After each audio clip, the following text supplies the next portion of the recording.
Salut tout le monde. Dans cette nouvelle vidéo, je vous propose une méditation en Matthieu chapitre 24 du verset 1 au verset 14. Dans ma version, il est dit: Jésus sortit du temple et tandis qu'il s'en alla, ses disciples s'approchèrent de lui pour lui faire remarquer les constructions du temple. Jésus leur répondit: Vous voyez tout cela? Je vous le déclare, c'est la vérité. Il ne restera pas ici pierre sur pierre, tout sera détruit. Jésus s'était assis au mont des Oliviers. Ses disciples s'approchèrent de lui et lui demandèrent à l'écart: Dis-nous, quand cela se passera et quel signe indiquera que tout cela va terminer?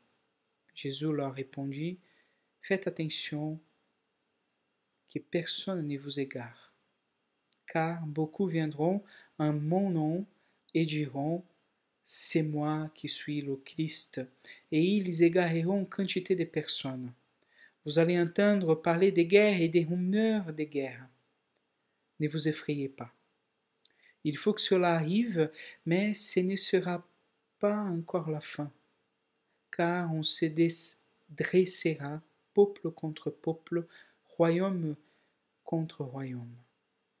Il y aura des famines et des tremblements de terre en divers lieux.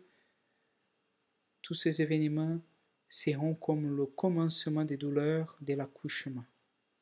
Alors, on vous livrera pour vous tourmenter et on vous mettra à mort.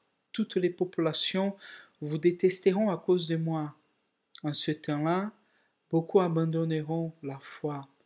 Ils se trahiront et se haïront les uns aux autres. De nombreux faux prophètes apparaîtront et égareront beaucoup de gens. Le mal se répandra à tel point que l'amour d'un grand nombre de personnes se refroidira. Mais celui qui tiendra bon jusqu'à la fin, celui-là sera sauvé. Cette bonne nouvelle du royaume sera annoncée dans le monde entier pour que le témoignage en soit présenté à tous les peuples, et alors viendra la fin.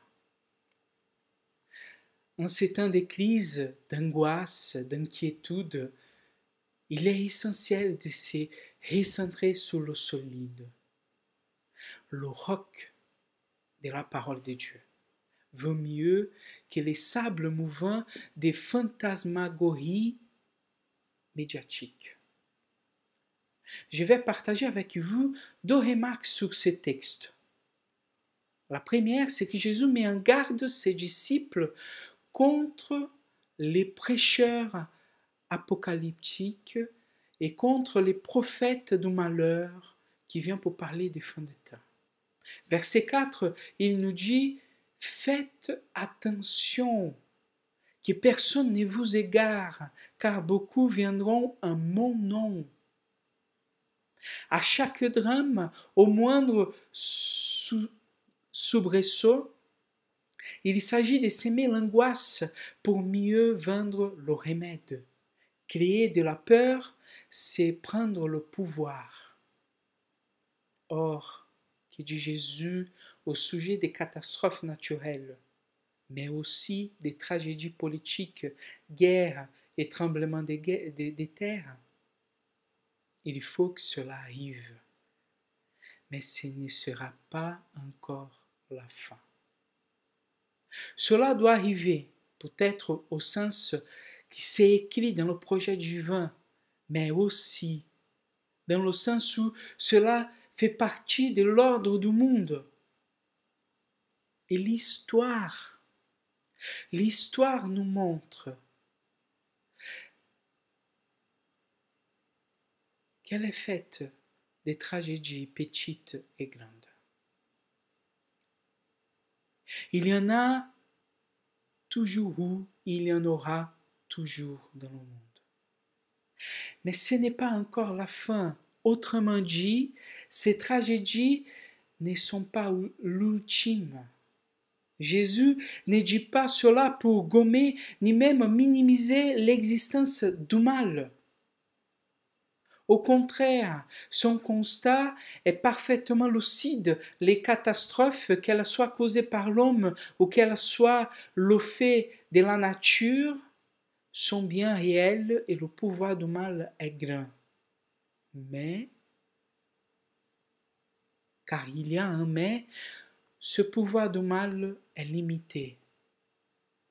Nous sommes appelés à convertir notre regard sur les catastrophes.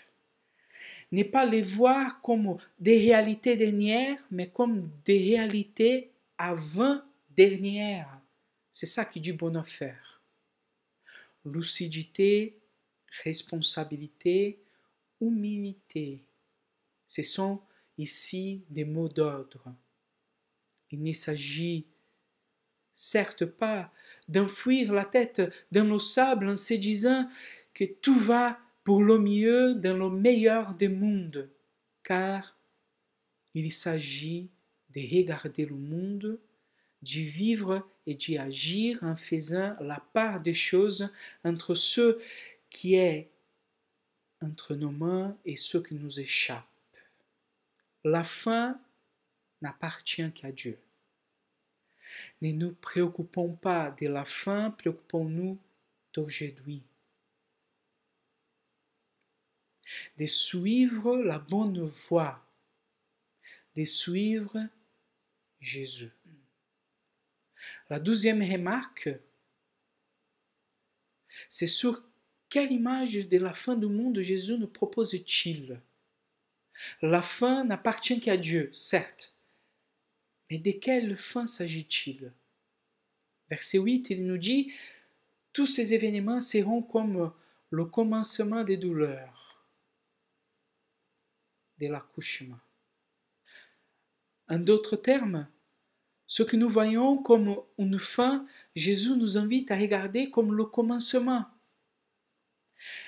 La grande révolution de l'Évangile est là. La fin est un commencement. Nous ne sommes pas dans le temps de la fin, mais dans le temps du commencement.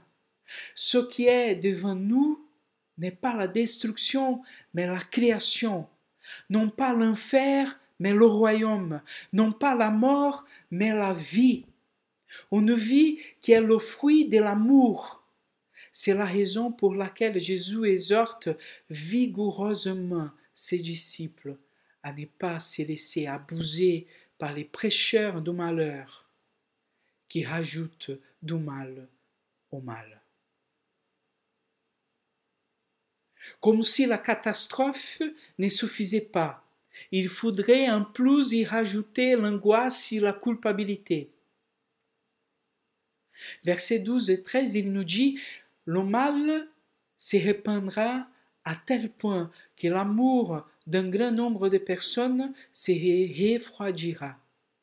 Mais celui qui tiendra bon jusqu'à la fin, celui-là sera sauvé. » En quoi nous devons tenir bon?